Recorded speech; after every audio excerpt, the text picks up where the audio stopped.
I gotta talk about something that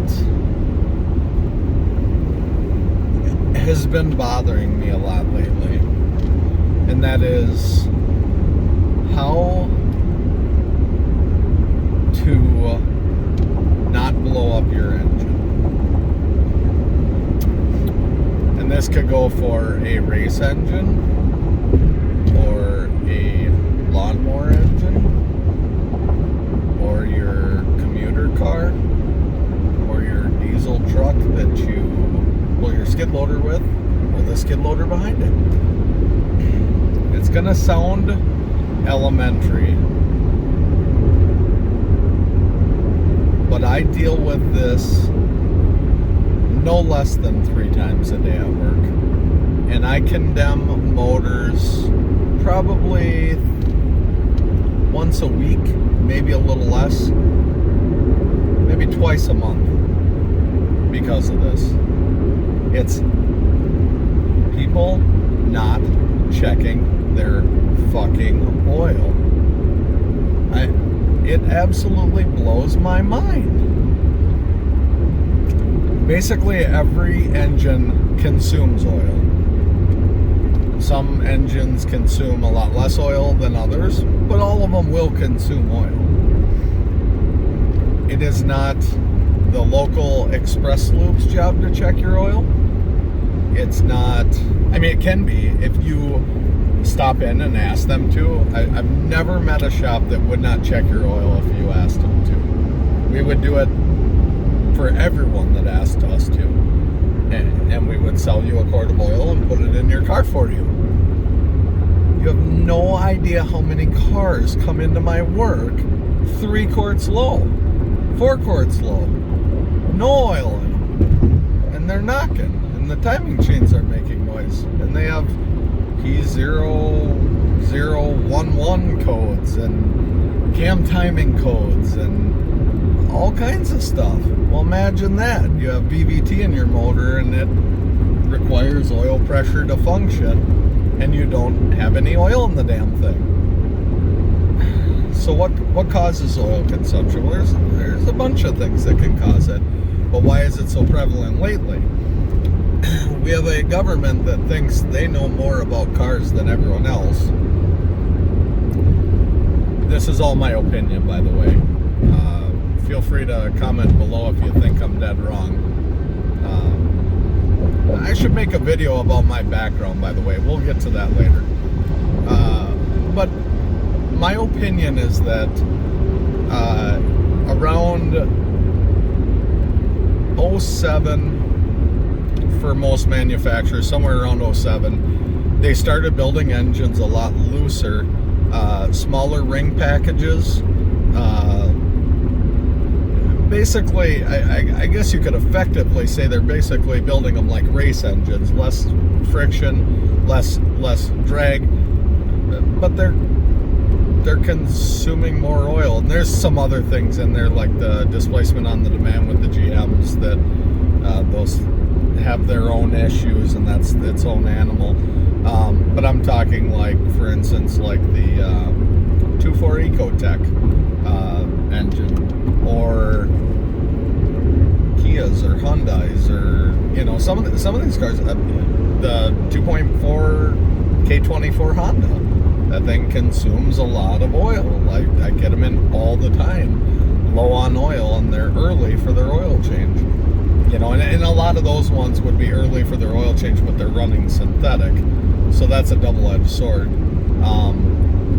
What do I think the fix is for it? I don't think it needs a fix. I think we need to be educating people, and we try to do it at my work, is, either stop in, or every other gas tank, most cars that's under 800 miles, you should be checking your oil and topping it off with the adequate, or, amount of oil and the right viscosity. It absolutely baffles my mind how many cars I have come in. I had a Suburban a while ago that I owned, and I didn't really care about it. I didn't want to put any money into it, so I just topped off oil. I never changed the filter on it. I literally just topped it off. I kept oil in it, and I didn't even put good oil in it. It was, whatever the cheapest oil I could find was. And that thing, the transmission went out. I had not changed the oil in that motor in 30,000 miles. Not synthetic, just garbage, literally bottom of the barrel oil. Added, it burned some. I probably should have screwed up a couple filters on through the process, but it didn't matter because it outlived the transmission in that instance. I got a little wood chipper. I bought one for my house, a little wood chipper. It was not that old of a machine, and it's a little Briggs & Stratton engine, nice little runner. It was low on oil, not a lot, but it was low on oil. It's like, how hard is it to pull the dipstick out and check the oil? I don't know. So this video is a mechanic's secret to how to make your engine last. Keep the damn oil at the full mark and keep coolant in the motor. I bet 80% of the engines we have failed wouldn't have failed if they'd had adequate amount of oil in them. I honestly believe that. And every time you run it low on oil, you're forcing the oil that's in there to run hotter. You're forcing the oil that's in there to try to lubricate more than what it has the capacity to lubricate. You're most likely getting some air in the oil, aeration. It's just bad for everything. Don't do it.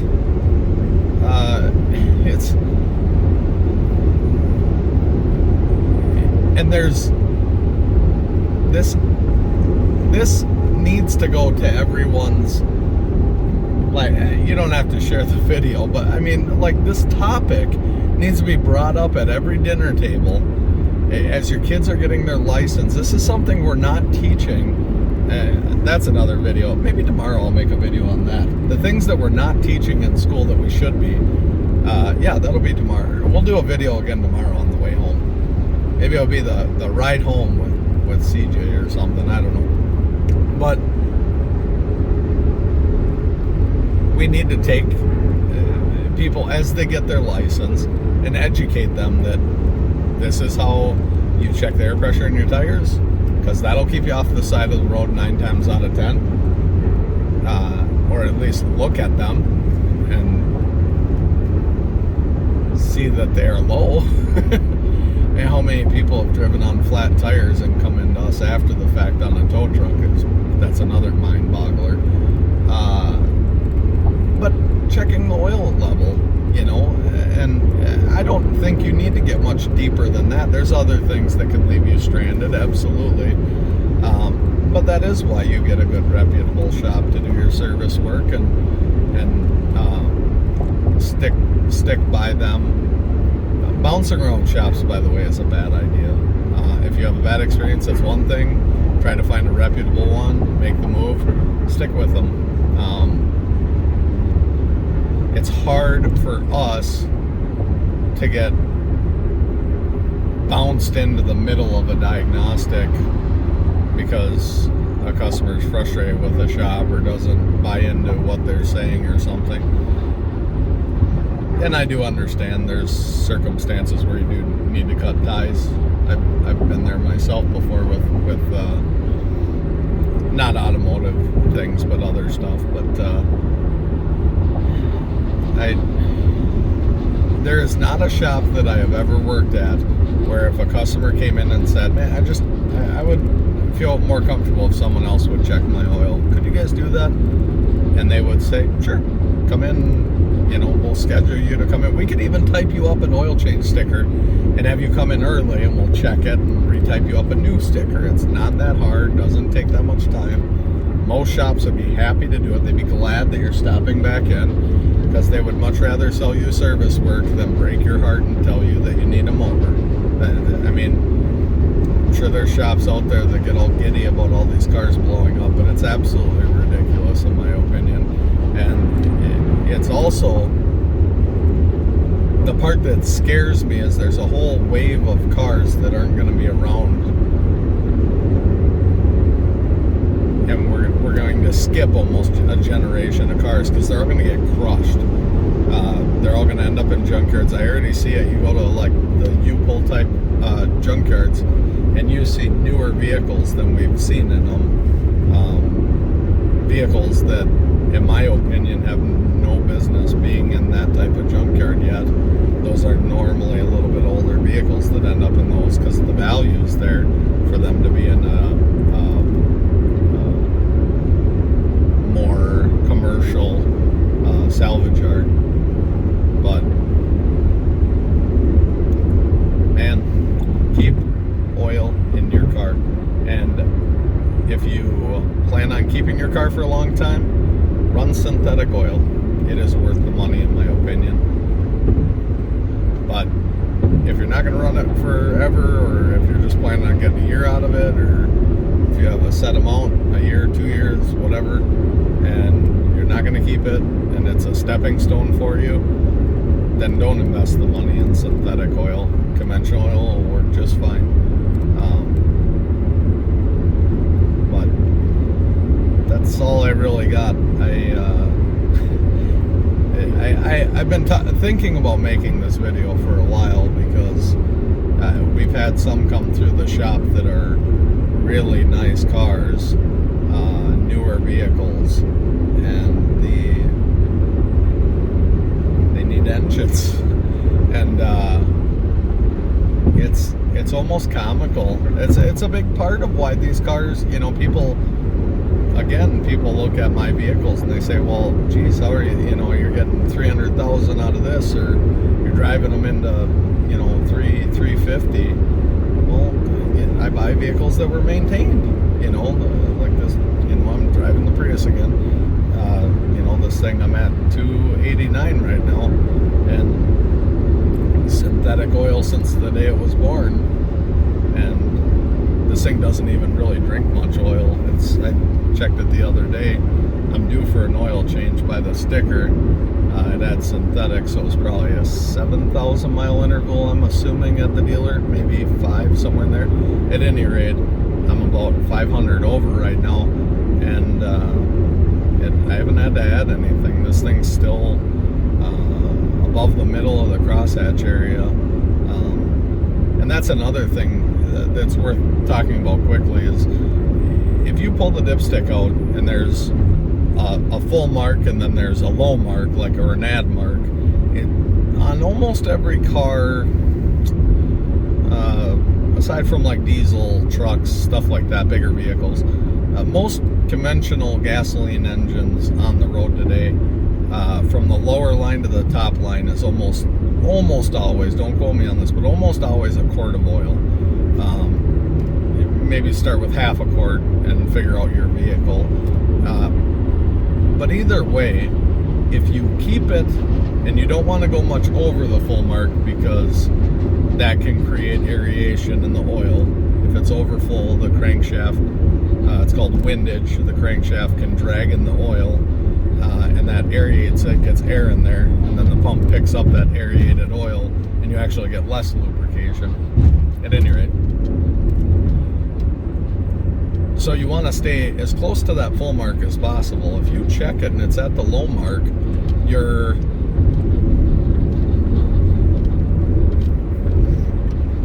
if you check it and you're at the low mark, you're probably about a quart low, pretty close to that. And if you're a quart low on oil, it puts you that much closer to being out of oil. On the flip side, if you fill it to the full mark, if you're at a gas station and you run it up to the full mark, you know you have, we'll say, a half a quart of leeway before you're starting to get into any kind of trouble zone. why not keep that safety net there for yourself? I just don't get it. But I'm gonna try not to make. I've already kind of rambled too much. I guess to wrap it up, keep oil in your car. And one last thing, any oil is better than no oil. If you're at a gas station, you're 3 freaking quarts low on oil, and all they have is their in-house brand, conventional, packaged in some foreign land, bottom of the barrel, whatever. It's still better than no oil, I promise you. And a lot of people talk about like oil's not mixing and this and that. Sure, there is some truth to that. I haven't personally seen, but this is stuff that I research and read and listen to podcasts on, and people that are way smarter than me. So I believe them when they say that there is some mixing issues, but I promise you, you will be doing way more damage by not running oil in your engine than mixing 2 different viscosities or synthetic with non-synthetic or whatever. You need to have oil in your car. There is not an instance where a conventional gasoline engine in any vehicle should be ran low on oil as opposed to putting a lesser quality oil in there. You can always get back to your local shop, have them do essentially an oil flush or an early oil change if it scares you that much. But there again, in my opinion, you should never be getting that low where you need to do that. If you have issues with consumption, you should have already learned how much, how often.